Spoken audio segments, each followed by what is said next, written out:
Hello everyone, welcome to my channel that is Word Power Made Easy with Vani। आज के इस session में हम लोग वन वर्ड सब्स्टिट्यूशन देखेंगे एंड हमारा फर्स्ट वर्ड है अल्ट्रुइस्ट। अल्ट्रुइस्ट का मीनिंग होता है one who loves Mankind.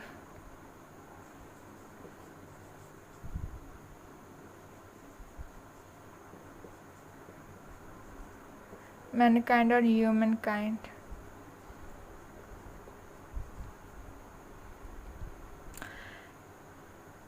N altruist one who loves mankind और ह्यूमन काइंड, वैसे पर्सन जिन्हें मैनकाइंड बहुत पसंद हो, जो बहुत ही दयालु हो, जो बहुत काइंड पर्सन हो, उनको अल्ट्रुइस्ट बोलेंगे।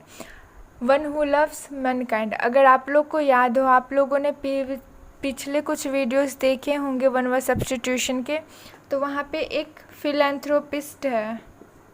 फिलैंथ्रोपिस्ट फिलैंथ्रोपिस्ट का मीनिंग भी होता है one who loves Mankind. Philanthropist ये वन वर्ड सब्स्टिट्यूशन में भी बताया गया है एंड रूट वर्ड्स में भी बताया गया है। रूट वर्ड्स में इसका रूट वर्ड क्या था? फिल।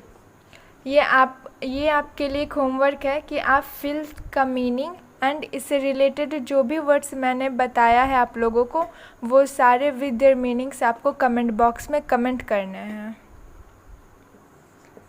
नेक्स्ट है एम्बिडेक्स्ट्रियस।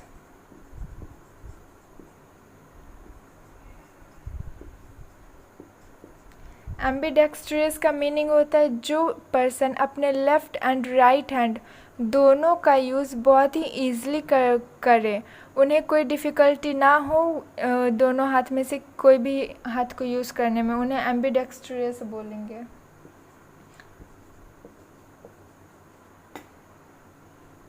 One who can use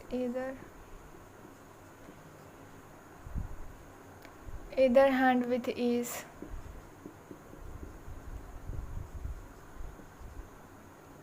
एम्बिडेक्स्ट्रियस one who can use either hand with ease, जो अपने दोनों हाथों का यूज़ बहुत ही ईज़िली कर पाए। लेफ़्ट हैंड का भी हाथ वो लेफ़्ट हैंड भी वैसे ही वो यूज़ करते हैं जैसे कि राइट हैंड को यूज़ करते हैं। आप दोनों को अगर देखें वो जैसे यूज़ करते हैं तो उनमें कोई डिफरेंस लगेगा ही नहीं। इसका एक एग्जांपल 3 इडियट के वायरस का लेते हैं। वो क्या दोनों हाथ को बहुत ही ईज़िली यूज़ करता था, बहुत ही ईज़िली वो लिख पाता था, उसको कोई डिफ़िकल्टी नहीं होती थी। एम्बी भी रूट वर्ड में बताया गया है, तो ये फिल एंड एम्बी ये दोनों ही आपको कमेंट बॉक्स में इन दोनों के मीनिंग एंड इसके रूट वर्ड्स के जो वर्ड्स बताए गए हैं वो दोनों आपको लिखने हैं, आई मीन कमेंट करने हैं। और अगर आप लोगों ने वीडियोस नहीं देखी है तो लिंक डिस्क्रिप्शन बॉक्स में है, आप जाके देख लीजिए इन दोनों ही के। थर्ड है apostate.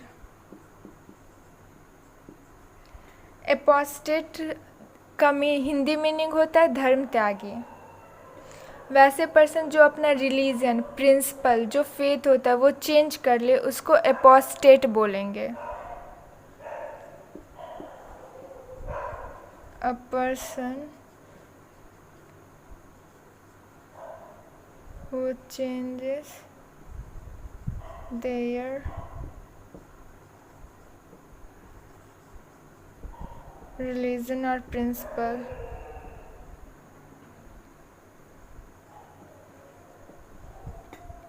Apostate a person who changes their religion or principle. For example कोई आई मीन जो हिंदू होते हैं वो क्या होते हैं, वो मुस्लिम या फिर क्रिश्चियन में कन्वर्ट हो जाते हैं, या फिर कोई मुस्लिम क्या हिंदू में कन्वर्ट हो जाते हैं। तो जो अपने धर्म को छोड़ के दूसरे के धर्म को अपना ले उसको एपोस्टेट बोलेंगे। धर्म त्यागी, जो अपने धर्म का त्याग करके किसी और के धर्म को अपना ले उसको क्या बोलेंगे? एपोस्टेट।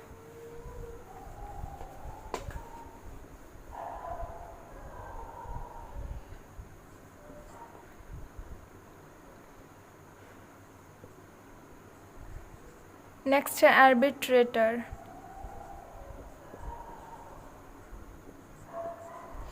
आर्बिट्रेटर वैसे पर्सन को बोलेंगे जो मेडिएटर हो।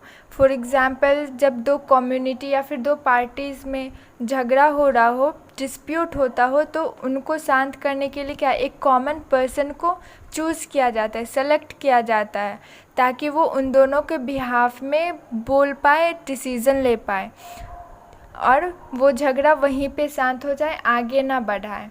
सो उसको क्या बोलेंगे? उस मेडिएटर को बोलते हैं arbitrator.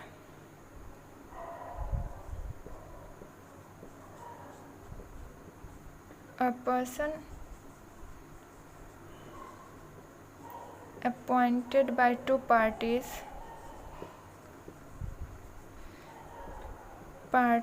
to solve a dispute.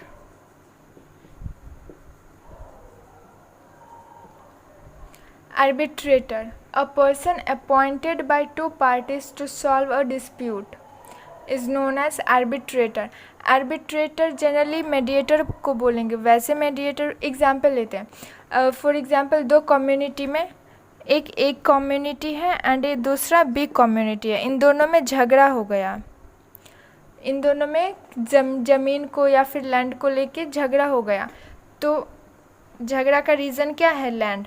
तो इन दोनों में झगड़ा बढ़ता ही जा रहा है। तो इन दोनों ने क्या किया? एक कॉमन पर्सन सी को चूज़ किया, अपॉइंट किया, ये देखे एंड ये सही डिसीज़न ले और झगड़ा को आगे बढ़ने ना दे। तो ये सी क्या हो गया? मेडिएटर। तो इस मेडिएटर को मेडिएटर ना बोल के आर्बिट्रेटर बोलते हैं।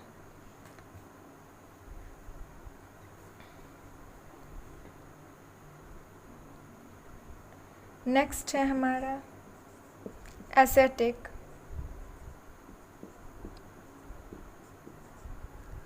एसेटिक का हिंदी मीनिंग तपस्वी होता है।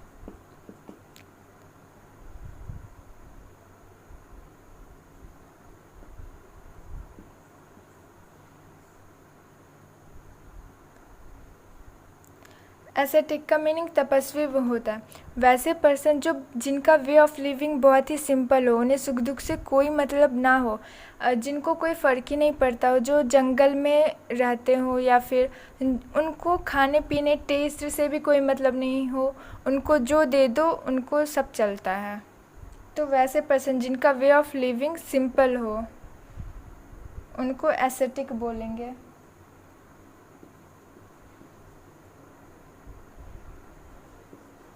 One who leads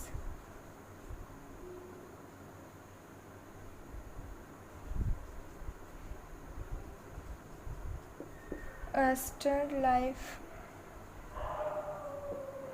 One who leads a stirred life is known as ascetic. तपस्वी, साधु, संत, सेंट, स्टेज, इनको एसेटिक बोलते हैं। नेक्स्ट है हमारा बैंकक्रप्ट।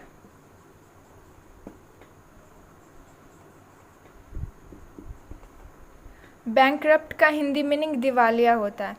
बैंकक्रप्ट वैसे पर्सन को बोलेंगे जो अपना कर्ज चुकाने में एबल ना हो, जो अपना कर्ज ना चुका पाए, तो वैसे पर्सन को बैंकक्रप्ट बोल दिया जाता है। Bankrupt, one who is unable to pay is डेब्ट।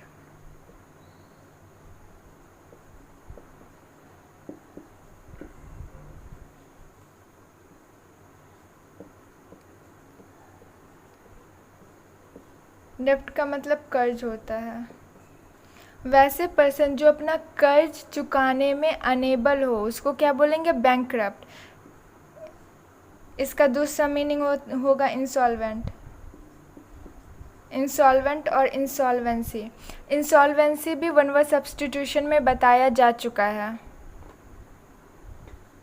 सो बैंकक्रप्ट का सिनोनिम्स क्या होगा? Insolvent. One who is unable to pay his debt is known as bankrupt or insolvency or insolvent.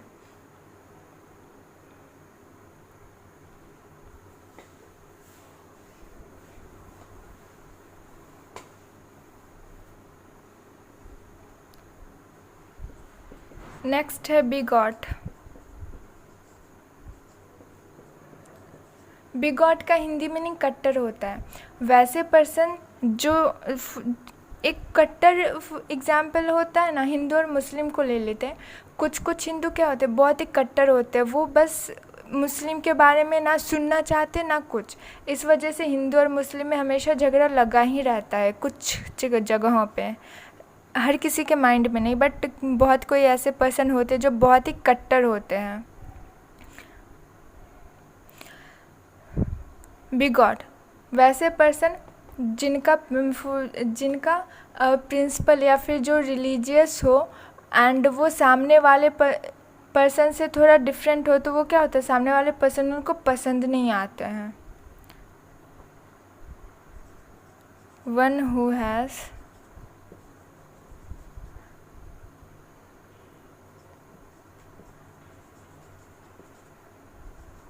unreasonable faith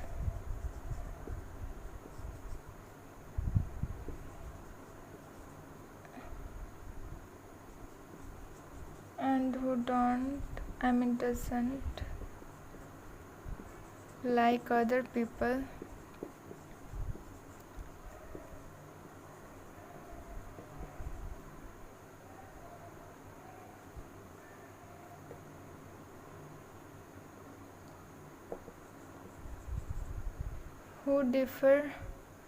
who have different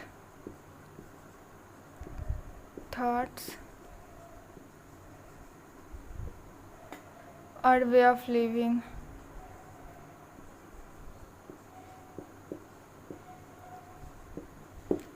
One who has unreasonable faith, जिनको झूठ मूठ का बहुत ज़्यादा भरोसा होना कि हम हिंदू है तो मुस्लिम बिल्कुल भी सही नहीं है, मेरा प्रिंसिपल ये है तो सामने वाला इंसान गलत ही होगा। या फिर एग्जाम्पल ले सकते हैं कि पहले का मेंटालिटी क्या था कि एक आदमी ही सब कुछ कर सकता है, एक औरत कुछ नहीं कर सकती है। A person who thinks all man are better than women, तो सारे आदमी जो होते हैं वो वोमेन से काफ़ी बेटर होते। तो ये पहले का थिंकिंग क्या था, बहुत ही कट्टर टाइप का था। जनरली अभी भी ये थिंकिंग है, बट ये काफ़ी हद तक चेंज हो रही है, वो अच्छी बातें हैं, बट फिर भी बिगॉस्टिक पर्सन अभी भी एग्जिस्ट करते हैं एंड वो भी काफ़ी करते हैं। सो नेक्स्ट है Bohemian.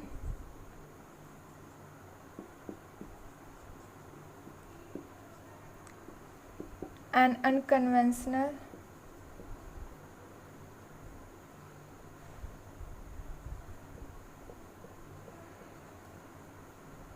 unconventional way of living.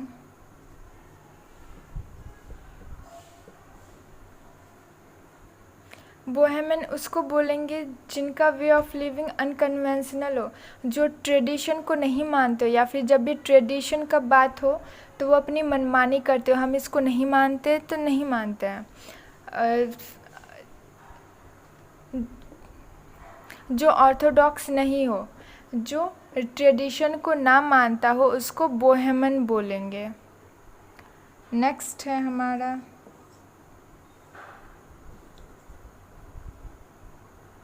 कैकोग्राफी।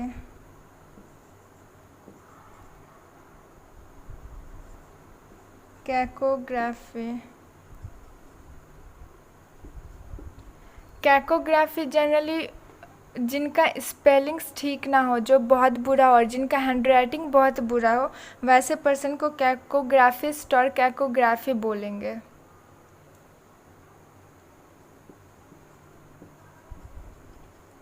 One who has bad handwriting और spelling.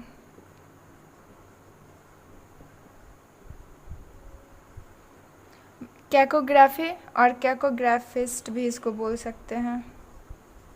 कैकोग्राफिस्ट,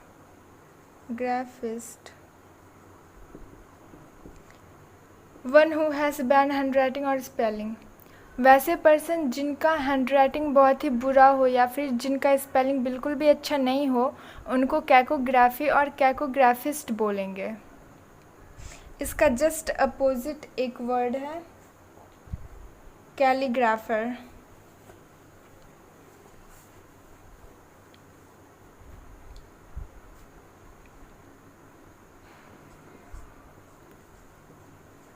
calligrapher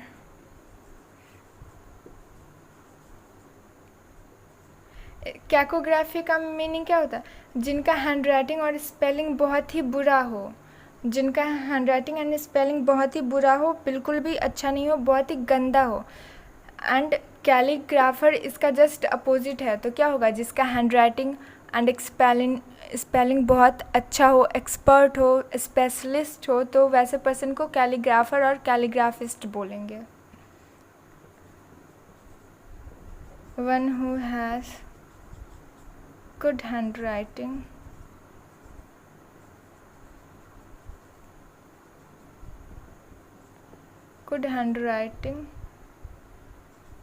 and expert in spellings.